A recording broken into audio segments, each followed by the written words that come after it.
But Borderlands 4 practically here. Was Borderlands 3 a total mess? In this review, I'll break down what worked, what didn't, and how this sets up the future of the franchise. I'm your boy Crazy, and this is another crazy review.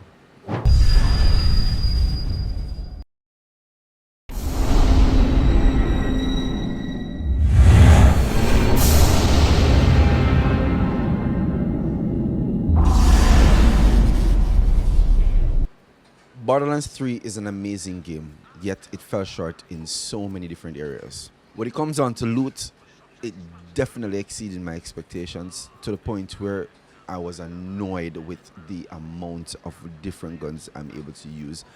I didn't even get a chance to use maybe 70% of the guns that I picked up, or 7% of any of the items that I picked up. And that in itself annoyed me very much. Outside of the ending of the game itself, the story wasn't that much enticing. It wasn't that much fun. Like, I am still unable to grasp how am I, as the Vault Hunter, sitting in the same room, yet still Tyreen is able to take away all of my friend's powers, killing one. It would have been so much better if I had fought Tyreen and lost. Then she would have taken the power from this person and then taunt me as the Vault Hunter. I got annoyed after watching that over and over and over again, and I am a Vault Hunter and I am right there. That in itself, I don't believe that in itself was a good story. The majority of the gameplay itself, I played it with a friend of mine, Snowman. Thank you so much, Snowman. He was using a character that had a mech, and that character literally one-shot a lot. When I analyzed that mech, the mech itself is unbelievably strong. So much that it's too strong. And that's also a part that I believe that they fell short. Like, there's no way you're going to make one character so powerful. Unfortunately for myself, I was unable to use any other character except from FL4K, also known as Flak. The problem with that is simply because I didn't want to re-experience the whole killing my friend in front of me and unable to do it. That just threw me off inside the story. But I was still able to play through Vault Hunter mode, and I was able to max out at level 72. Again though, too many guns. Why would we put so many different weapons in a game? I understand you're giving us many different options.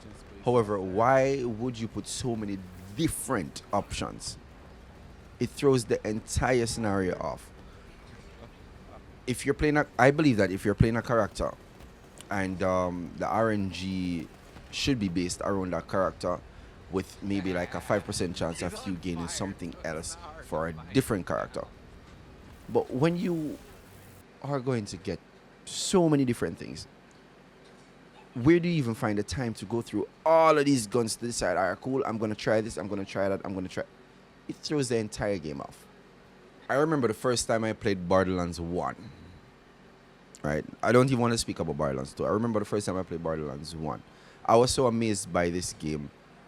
It got me hooked. I played Borderlands 1 repeatedly, over and over and over, and I think I played even every single one of the characters, because at that time Borderlands was a fun game to play. I wanted to experience every single thing from this game.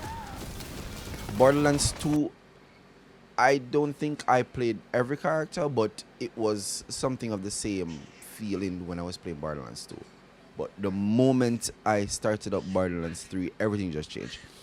And I can understand bringing in some diversity into the game, but it just threw everything off for me. I don't know about you guys.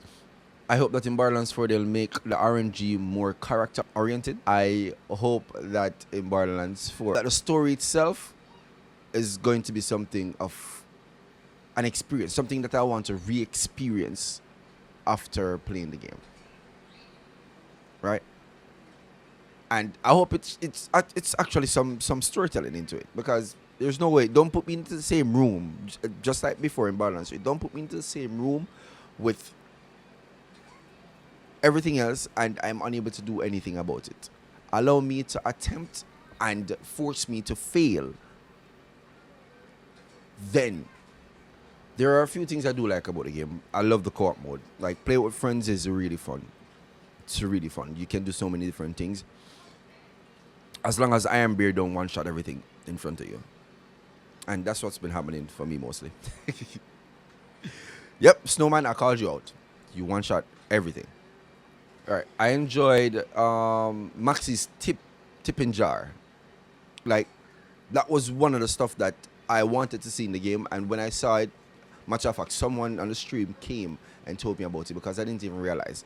See, there are so many things that I just passed because there's so many information that's being cramped into the game all at once, right? So Max's tipping jar was one of the biggest things that I loved about the game, because the weapons that I got from Max's tipping jar they were off the chain, and they were tailored to flak. So I appreciate that. Shout out to the guy that or the person that came into the stream and explained that to me. Thank you so much. I appreciate it. I definitely enjoyed Mayhem mode 100% with the different modifications that I was able to use, especially Big Head, crits all day, every day. So that was pretty fun. And looking at the characters in Big Head mode was pretty fun also. So with that being said, guys, there are a few aspects of the game that I did enjoy. However, the majority of the game was a no-no for me. And it didn't give the game much replayability for me. It didn't make me feel as if I wanted to play other characters, because I had to do all of these missions all over again in the same way, and that threw me off. So I really do hope that they change a few things for Borderlands 4. I haven't read anything. I'm just jumping in Borderlands 4 blindly, because I wanted to see if I'm able to grasp what the developers are trying to push. And I'm hoping that they actually made a few changes and didn't just copy Borderlands 3, paste it, and then just add things. Because I heard that, hey, we got more guns again. Wow. We already have so many guns. I know we have more. Come on. So I pray that RNG itself is much better, and much more and tailored more towards the character that the user or the person is using. With that being said, guys, unfortunately, I am going to give Borderlands 3 a 5 out of 10. Because of the story and everything, I am giving the game a 5 out of 10. I think this is the smallest number I've given a Borderlands game, because hey, once you jump on Borderlands, you're playing Borderlands. We don't need to talk about graphics when we're talking about Borderlands, right? Graphics in Borderlands is Borderlands graphics. If you understand what I mean. If we see other games that looks anything similar to Borderlands, then we're gonna be like, hey, this has some Borderlands type of graphic. So we need to talk about Borderlands graphic. Borderlands has been looking good since Borderlands 1. If you guys like the video, please hit that subscribe button, and also comment what your best part about Borderlands is, or what your worst part is. What do you dislike about the game, and what you like about the game? Let me know in the comment section below, because I would really like to know what you guys think about the game itself. Borderlands 3, that is. And with that being said, thank you guys so much for watching, and I hope you have a good one. See you on the next one. Peace. Crazy's out. Sheesh.